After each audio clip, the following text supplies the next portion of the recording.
Had quite a few people ask about the loft above the shop is where I'm at here, and exactly what all's up here and what I do, because normally pretty much this is all you see of it.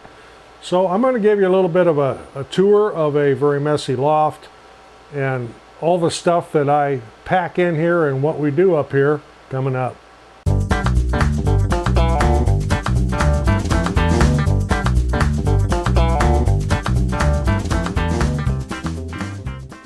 I'm Roger, welcome to the loft above the shop, and a lot of people have wondered, what all's up in this loft, that's above your shop. And I did do a little bit of a shop tour here, I don't know, maybe about a year ago, of what the shop is like down below. Well, where my work area is, and our e-commerce area where we do all our shipping, and then our storage for all that e-commerce stuff, where I keep the forklift and all that kind of stuff. But had quite a few questions, what all's up in this loft? I know you mentioned you used to live up there, and we did live up here before we built our house, and while we were building our house. There's a little bit of a backstory. When we first bought this property, there was a little 20 by 30 house that leaned 8 inches to the east, and we fixed that up enough to live in till I could build this building here, which is 24 by 36, 3-car garage, gambrel roof, and that allowed us to have this loft up here. And once we had all this done and we had the loft finished, then we tore down the old little house and we built the house we're living in now. So that we moved from here to there. This sat basically vacant, was used as a guest house for several years. When we had guests up from out of town, they could stay up here and not be bothered by us in the house and not bother us either. And then after my father-in-law passed away, my mother-in-law lived up here for a while until she passed away, and she was the last person to ever live up here. Yeah, so we'll get on to what all's up here. Okay, so you come up the stairs, the first thing you're going to see is all this stuff. And this is, I keep several different shirts up here because I do not wear the same thing in every video. And we do have furniture up here. There's a chair there, there's a couch over there, I got a tripod laying on it, and there's an old entertainment center in there. It's even got an old tube type TV in it.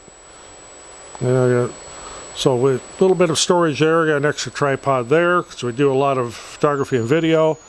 A little coffee table there. I've got some, of course it's a flat surface, so I'm going to put something on it. One of our craft carts. This is our heat press stand. I've got my big heat press on top. I keep my mug press down below it, and that's on wheels. And then behind that there is a Sawgrass SG-1000 printer and an Epson ET-2800 sublimation printer. Both of those are used for sublimation. We use them quite a bit. Of course, there's some studio lights up here, and I've got my butcher paper dispenser over there. We got some parchment paper. There's a Tussie heat press. The Viarco heat press sits over here. My Vivor mug press, when I'm cranking out mugs, that's just where I store it, is over there on that little table. Of course, I've got mug press attachments right there in a box. There's some paper there, and got a few things stored over there on top of that. I do shoot video over here occasionally. Then if I go to the left here, over here is where most of the videos are made. Give you a little bit of a better view of that. So we have studio lights, there's cameras, and this is also where I do all the 3D printing. And sitting over there on the counter right now is a portable ice maker that I recently just did a video on, that we are going to use for those cocktail emergencies that come up. And this is where we have most of our 3D printers. I'm looking at a way to relocate these because right now I have 6. I'm about to have a 7th one, and I'm going to need a place to put it. So we're going to work on putting up a print farm type thing. Got a little air conditioner there in the window, so we don't have central air in here. Got some craft carts down here. The Cricut press is stored on there. My airbrush air compressor, my airbrush parts are down in the other craft cart. And that tote you see down there on the floor in the corner is where I store my filament. That's an airtight one with silica gel in it to keep things dry. And when the filament first comes in, it just kind of gets stacked up on there because it's in sealed packages.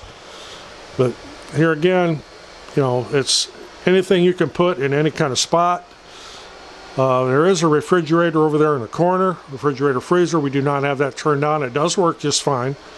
And there's a stove up here, which around Thanksgiving time I'll be using that again because we run out of room in the house when we're having Thanksgiving dinner here. But sitting on top of that's an Expert 24. That's a big die cutter. That's like one of these Cricut makers on steroids. So that'll do 24-inch wide vinyl just as long as you want it. Behind that I've got a light board. Of course, my little 20 mule team borax I use when we're doing laser engraving. This is an antique, I don't know what you call this thing. I used to know what they called these. But actually that shelf slides out. And of course I just have some stuff stacked on it right now. But there is some still dishes and stuff stored inside from when the mother-in-law lived up here. So moving on from there, you go down this hallway. And of course there's a bathroom up here. Got to have that. It's even got a shower. Got a washer and dryer over here, a little apartment sized one, which I use to wash the towels and things I use up here for sublimation and things in the shop. And this is a bedroom here that is mainly used now just to store craft supplies and inventory. When we do craft shows, these are two mug display stands that are stacked on top of each other upside down. Then we keep some of our excess inventory in here. And there's a bed up here. If I ever get in the doghouse, I may need to use it. But right now, it's just got some photography equipment stuff sitting on it. And if you move across the hall here, the back bedroom, I have a shelf in here where I store my extra lasers on when I'm not using them. When I do use the lasers, it's done downstairs in the shop. It's not done up here because I don't want smoke and stuff up here.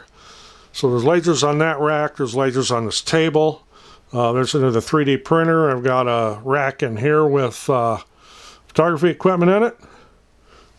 And then I've got another rack down here with some more lasers on it and some more equipment, laptops and spares like that. And I've got some stuff in here, boat seats and then other things that I sell on a certain eBay channel that have to do with high voltage electricity. And I've even got the stuff from my Blackstone griddle stored up here now for the winter because I don't use that in the winter time.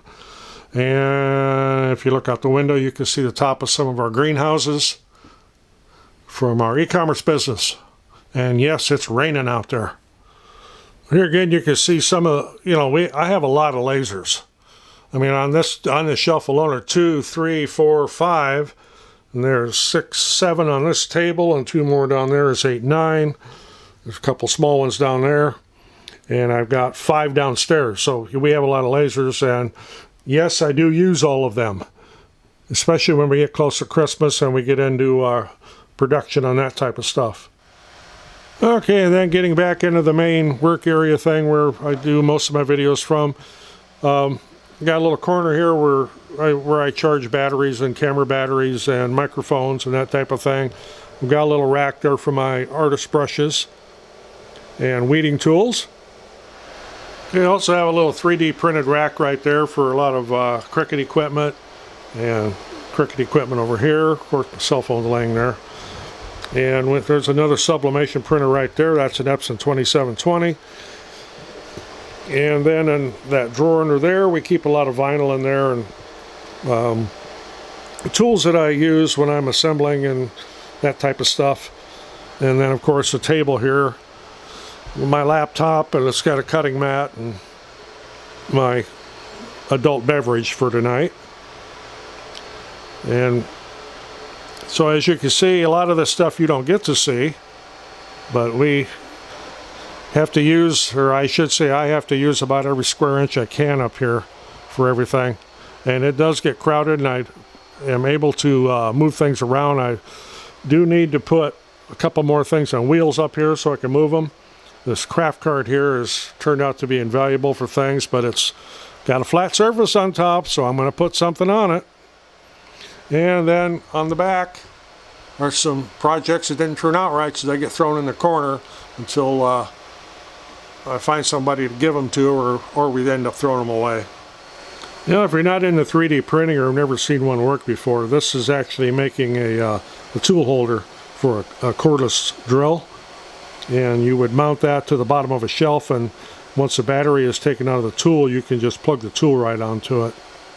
Of course, I've got a little rack here for what I call tie wraps because I'm an electrician, but this, most people call it cable ties. And we use a lot of them with the 3D printers and lasers, so I've got a rack of them up here. I've also got a couple racks down in the shop itself. And of course, I got my notebook over here that I keep all my notes in for all the settings we have and what we do. And there's another view outside with some more of the greenhouses and the nursery. There was a little what I call 10-cent tour of the loft up here, so it is what it is, and this is what I have to work with. And yes, it's a mess, but I'm not one of these people that keeps all these little pristine things just for YouTube. This is real life. So if you got anything out of this, appreciate getting a thumbs up. Helps the channel. Thanks for watching. We'll see you in the next one.